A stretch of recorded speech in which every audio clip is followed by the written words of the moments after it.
Good morning बच्चों। आज का जो टॉपिक है संख्यांकित टॉपिक है जो भाई टुनटुन सर के माध्यम से मिल रहा है। और इस संख्यांकित टॉपिक पर आधारित जो भी ऑब्जेक्टिव क्वेश्चन है उसको सरल तरीका से सोल्व कैसे करें इसके बारे में हम लोग इस वीडियो में जानेंगे। चलिए, और टॉपिक के बारे में तो चर्चा कर चुके हैं कि आज का टॉपिक हुआ संख्यांकित हुआ जो भाई टुनटुन सर के माध्यम से पर डे आपको इस चैनल पर मिलता है। महत्वपूर्ण ऑब्जेक्टिव प्रश्नों को ट्रिक से हल करें। तो हम लोग एक नंबर में देखेंगे कि क्वेश्चन क्या है कि 2, 3, 4, 5, 6 की माध्यिका क्या होगी। माध्यिका को हम लोग क्या बोलते हैं, मीडियन बोलते हैं। तो सबसे बड़ी बात देखेंगे कि यह संख्या असेंडिंग क्रम में है कि ना है, बढ़ते क्रम में है कि ना है। तो वास्तव में बढ़ते क्रम है। जब उसको देख लेंगे तब काउंट करेंगे कि यह संख्या सम में है कि विषम में है कि नहीं। तो जब काउंट कर रहे हैं तो 1, 2, 3, 4, 5। तो जो यह 5 जो संख्या है वह क्या है, विषम में है। तो जब विषम में है तब हमको माध्यिका अगर निकालना हो 2 मिनट में तो इसका फॉर्मूला होता है n+1/2 पद का मान होता है। तो 5 + 1/2 = 6/2 बाई तीसरे पद का मान। तो तीसरे पद का मान यहाँ पर कितना आएगा, 1, 2, 3, 4 आएगा।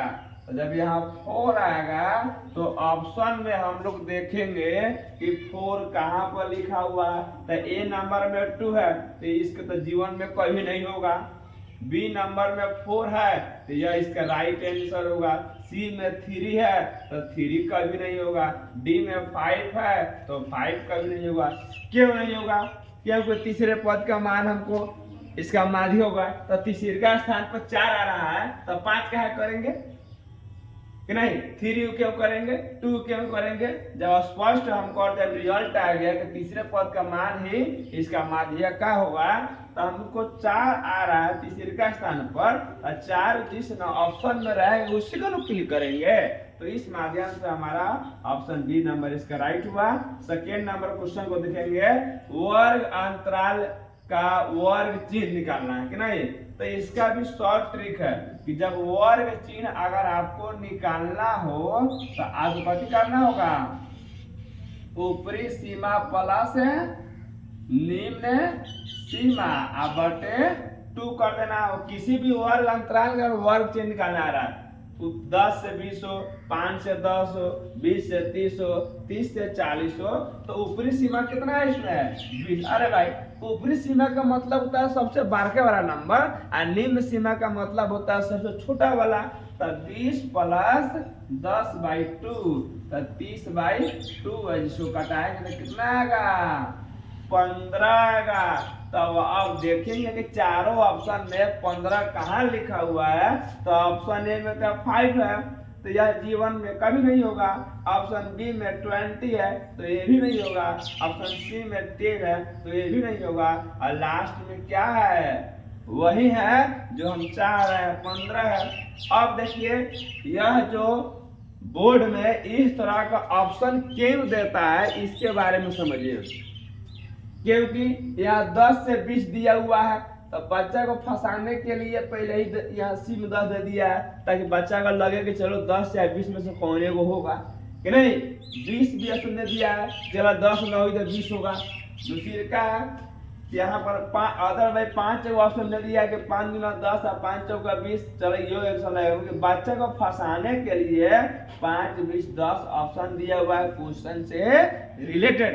लेकिन इसका राइट आंसर कौन होगा, डी होगा। क्योंकि वर्ग चिन्ह निकालने का सूत्र होता है ऊपरी सीमा प्लस निम्न सीमा बटे 2 होता है। तो ऊपरी सीमा 20 है और निम्न सीमा 10 है। तो दोनों को जब जोड़ेंगे तो 20 और 10 कितना होगा, 30 होगा। अब बाटा में 2 है तो 2 से इसमें हम कति करेंगे, डिवाइड करेंगे। तो कितना आंसर आएगा इसका, 15 आएगा। तो हम लोग 15 वाला पर क्लिक करेंगे। अगर नेक्स्ट क्वेश्चन देखेंगे 3 नंबर, इस तरह से इस टाइप का क्वेश्चन प्रत्येक साल बिहार बोर्ड के फाइनल एग्जाम जो होता है 10th क्लास का उसमें रहता है। जैसे यहाँ पर दिया हुआ है 135105257 का बहुलक क्या होगा, जिसको हम लोग मोड बोलते हैं कि नहीं। अब बहुलक में ज्यादा माथा पेची नहीं करना है, जो नंबर सबसे अधिक बार उस आंकड़ा में आए, उस मान में आए, ठीक है, वही उसका बहुलक होगा। तो अब आपको देखना है एक जो इसमें 2 बार आया हुआ है, एक कितने बार आया हुआ है, 2 बार आया हुआ है। 3 कै बार आया हुआ है इसमें, 3 आपका 1 बार आया हुआ है। 5 कै बार आया है, 1 2 3 अरे यार 5 आया, 3 बार आया। 0 1 बार आया हुआ है, ठीक है। 7 1 बार आया हुआ। तो आप इतना आप बुद्धू थोड़ा ही है, आप इतना मूर्ख थोड़ा ही है, आप तो इंटेलिजेंट है। 9th 10th में पढ़ रहे हैं, आज से तो पढ़ लगभग 10 साल से पढ़ रहे हैं, तभी तो 10th क्लास में आए। तो सबसे अधिक बार जो नंबर आएगा वही उसका क्या कहलाएगा, बहुलक कहलाएगा। तो देखिए 1 आया है 2 बार, 3 आया है 1 बार, लेकिन 5 आया है 3 बार। तो इसीलिए इस क्वेश्चन में बहुलक कौन होगा, इस क्वेश्चन का आंसर सी नंबर होगा, 5 होगा, क्योंकि 5 3 बार रिपीट किया हुआ है।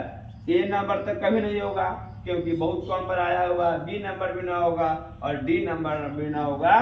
तो इस तरह का बहुलक का क्वेश्चन अगर रह रहा है तो आपको हर हमेशा देखना है कि हमको पहले काउंट कर लेंगे कि उसमें जो जो संख्या है वह कितना बार आया है, और कितना बार आने के बाद में हम लोग देखेंगे कि सबसे अधिक बार कौन आया है वही उसका बहुलक होगा। चलिए 3 नंबर भी समझ गए। अब आगे देखिए 5 प्राकृत संख्याओं का माध्य होगा। ऑप्शन दिया हुआ है 2 3 4 5। तो हम अंदाजिए थोड़े निकालेंगे, सबसे पहले जानेंगे कि प्राकृत संख्या स्टार्टिंग कहाँ से होता है। तो प्राकृत संख्या 1 2 3 1 से स्टार्टिंग होता है, लेकिन इसका कोई अंत नहीं है, अनंत तक है। तो आपसे कितना पूछा है, आपसे तो पूछा सिर्फ कि 5 गो प्राकृत संख्या का मान निकालने के लिए। तो 1 + 2 + 3 + 4 + 5। अब बट ये 5 गो पूछ रहा था, 5 इस सबको ऐड करेंगे तो 5 4 9 3 12 14 1 15 हुआ। अब 15/5 कटाएंगे तो कितना आ गया, 3 आया। तो इस तरह से हम लोग देखेंगे कि 3 कौन सा ऑप्शन है। तो बी नंबर में ऑप्शन है, 2 कभी भी नहीं होगा, सी में 4 कभी नहीं होगा, और डी में 5 कभी भी नहीं होगा। अब आगे देखिए आपके एग्जाम में पूछ सकता है कि 5 पूर्ण संख्याओं का माध्य ज्ञात करें कि नहीं, 5 विषम संख्याओं का माध्य ज्ञात करें, 5 सम संख्याओं का माध्य ज्ञात करें कि नहीं, 10 प्राकृत संख्याओं का माध्य ज्ञात करें। तो हम अगर पूर्ण संख्या कहेगा तो हम 0 से स्टार्टिंग करेंगे, ठीक है। अब आगे हम देखेंगे 5 नंबर जो आपको फॉर्मूला है, कह रहा है यदि x विषम हो तो माध्यक किस परीक्षण पर होगा। देखिए अभी विषम वाला क्वेश्चन वाला ऊपर हमने सोल्व किए थे। तो जब विषम संख्या होता है तो जब माध्यिका हम लोगों का निकालना रहता है तो इसका फॉर्मूला क्या होता है, n + 1/2 पद का मान होता है। तो यहाँ पर जो संख्या के जगह पर या x को मान लिया है, n के जगह पर हमको x का मान लिया है भाई। तो अब देखिए आपको कितना ही फंसाने का काम कर रहा है। ऑप्शन ए दिया हुआ है x + 1/2 और वे का मतलब हुआ कि x + 1/2 पद का मान हुआ।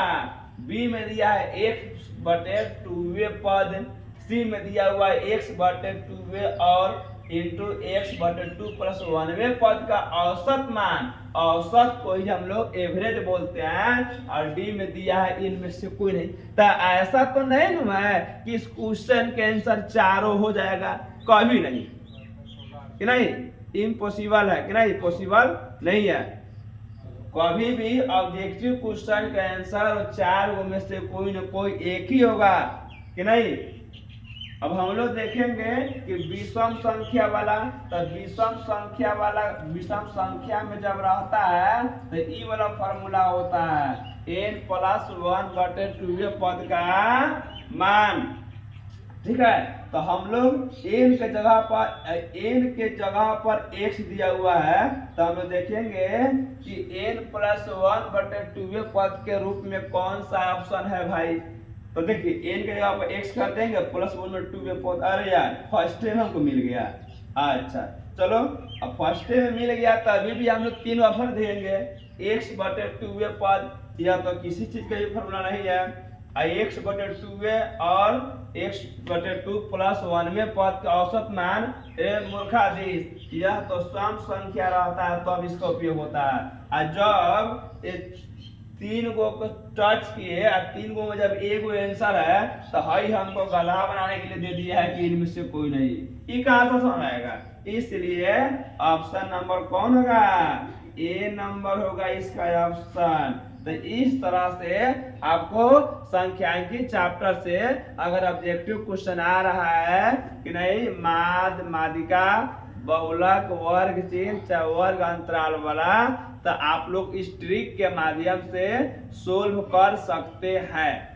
मैथ में आपको सूत्र याद रहना चाहिए कि नहीं, अगर सूत्र याद नहीं है तो आप मैथ का हीरो कभी नहीं बन सकते हैं। इसी के साथ जय हिंद और जय भारत।